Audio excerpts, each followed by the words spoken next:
Hello, I'm here, coming around. Welcome. Hi. Welcome to Mrs. Pam Reads. Today, we are continuing our story in A Man Called Ove by Fredrik Backman. And we ended last video in the end of chapter 7. So here's the book, Man Called Ove from Fredrik Backman. At the end of chapter 7, Ove had, well, he'd kicked out a bench underneath a noose and he'd hung himself, unfortunately. Now, I did mention that this book has 40 chapters, so I'm sure he's going to be okay. And certainly we really don't want anybody considering that option. And if you are, please speak to a loved one about it, or a trusted friend or counselor. All right? Okay. A Man Called Ove by Fredrik Backman. We will be able to fit all of chapter 8 into this one video. So let's see what happens now. A man who was Ove in a pair of his father's old footprints. She believed in destiny, that all the roads you walk in life in one way or another lead to what has been predetermined for you. Ove, of course, just started muttering around his breath and got very busy fiddling about with a screw or something whenever she started going on like this. But he never disagreed with her. Maybe to her, destiny was something. That was none of his business. But to him, destiny was someone. It's a strange thing, becoming an orphan at 16, to lose your family long before you've had time to create your own to replace it.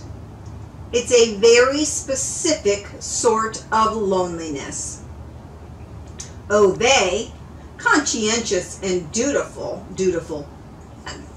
that's right, dutiful, completed his 2-week stint on the railways, and to his own surprise, he found that he liked it.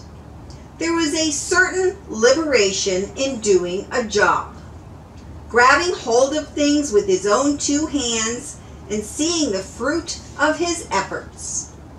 Ove hadn't ever disliked school, but he hadn't quite seen the point of it either. He liked mathematics and was 2 academic years ahead of his classmates. As for the other subjects, quite honestly, he was not so concerned about them. But this was something entirely different, something that suited him much better. When he clocked off from his last shift on the last day, he was downcast, not only because he had to go back to school, but because it had only occurred to him now that he didn't know how to earn a living. Dad had been good in many ways, of course, but Ove had to admit he hadn't left much of an estate except a run-down house, an old Saab, and a dented wristwatch. Alms from the church were out of the question. God should be bloody clear about that. Ove said as much to himself while he stood there in the changing rooms, maybe as much for his own benefit as God's. If you really had to take both Mom and Dad, keep your bloody money, he yelled up at the ceiling. Then he packed up his stuff and left. Whether God or anyone else was listening, he never found out. But when Ove came out of the changing rooms, a man from the manager's directing office was standing there waiting for him. "Ove?" he asked. Ove nodded. "The director would like to express his thanks for doing such a good job over the past fortnight," the man said, short and to the point. "Thanks," said Ove as he started walking away. The man put his hand on Ove's arm. Ove stopped. "The director was wondering whether you might have an interest in staying and carrying on doing a good job." Ove stood in silence, looking at the man, maybe mostly to check if this was some kind of joke. Then he slowly nodded.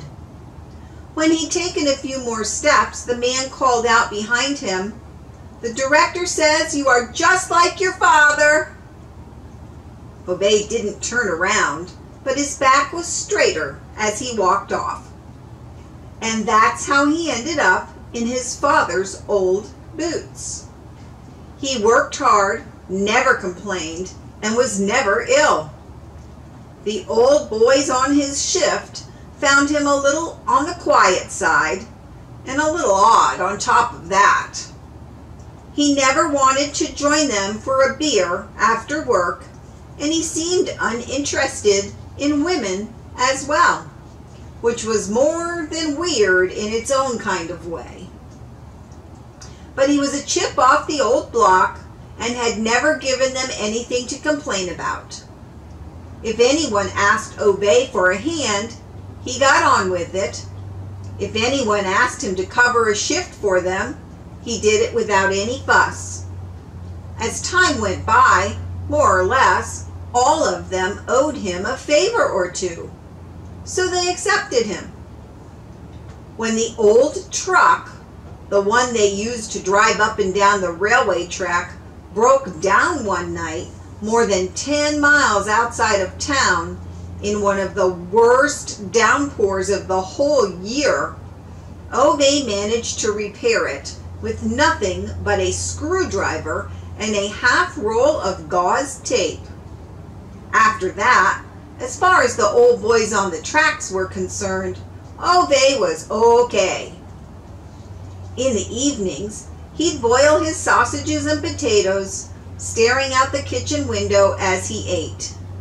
The next morning, he'd go to work again. He liked the routine, liked always knowing what to expect. Since his father's death, he had begun more and more to differentiate between people who did what they should and those who didn't. People who did and people who just talked. Ove talked less and less and did more and more. He had no friends, but on the other hand, he hardly had any enemies either, apart from Tom, who, since his promotion to foreman, took every opportunity to make Ove's life as difficult as possible.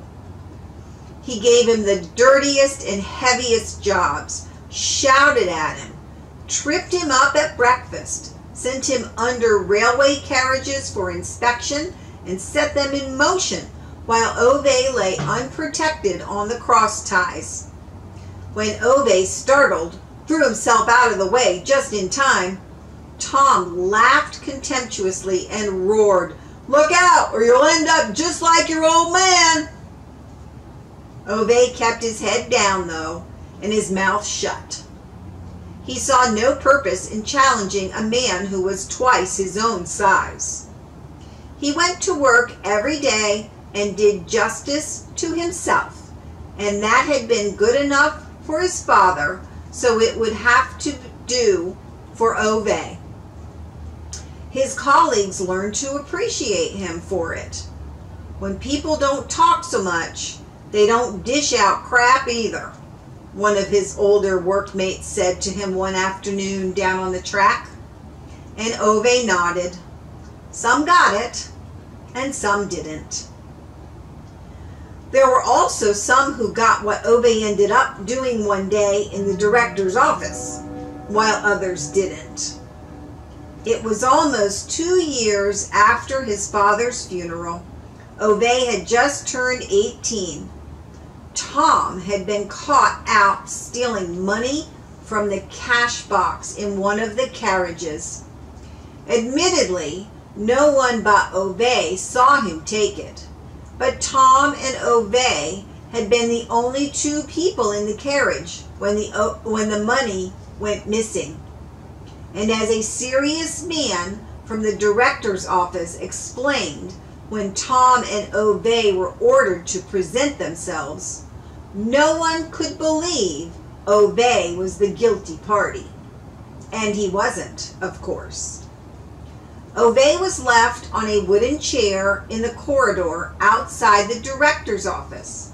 He sat there looking at the floor for 15 minutes before the door opened. Tom stepped outside, his fists so clenched with determination that his skin was bloodless and white on his lower arms. He kept trying to make eye contact with Ove.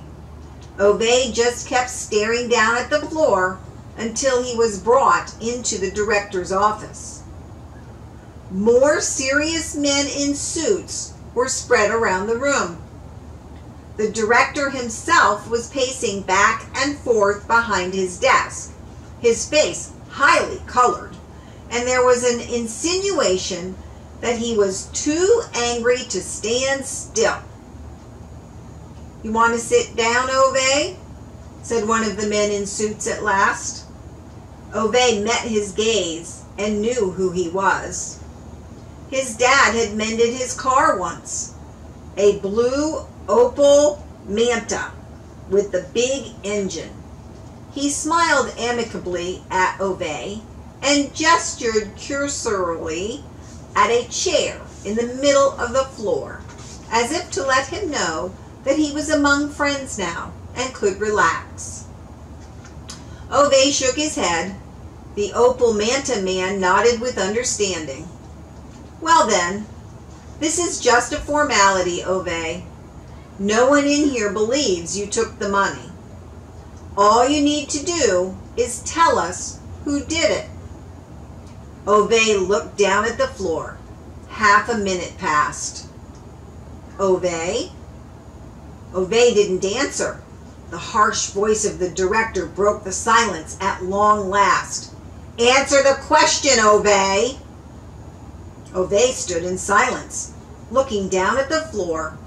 The facial expressions of the men in suits shifted from conviction to slight confusion. "Ove, you do understand that you have to answer the question. Did you take the money?" "No," said Ove with a steady voice. "So who was it?" Ove stood in silence. "Answer the question," ordered the director. Ove looked up, stood there with a straight back. "I'm not the sort that tells tales about what other people do," he said. The room was steeped in silence for what must have been several minutes. "You do understand, Ove, that if you don't tell us who it was, and if we have one or more witnesses who say it was you, then we'll have to draw the conclusion that it was you," said the director, not as amicable now. Ove nodded, but didn't say another word. The director scrutinized him as if he were a bluffer in a game of cards. Ove's face was unmoved. The director nodded grimly. "So, you can go then." And Ove left. Tom had put the blame on Ove when he was in the director's office some 15 minutes earlier.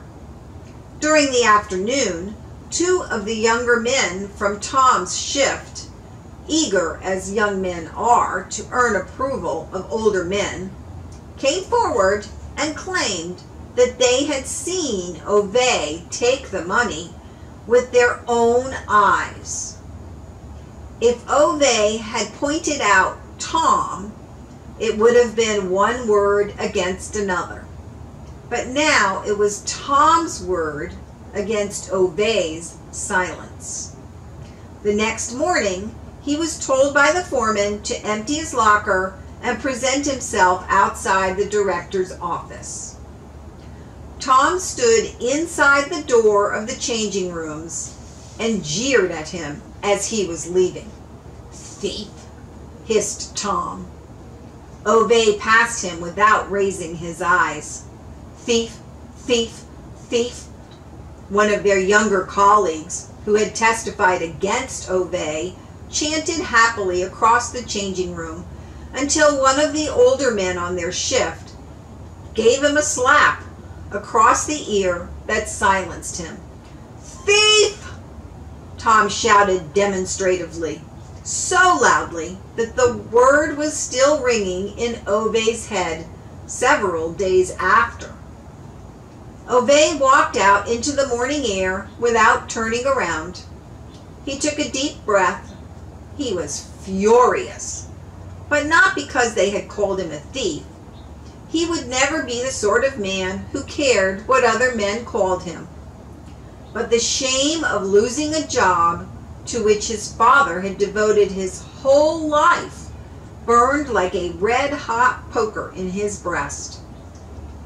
He had plenty of time to think his life over as he walked one last time to the office, a bundle of work clothes clutched in his arms.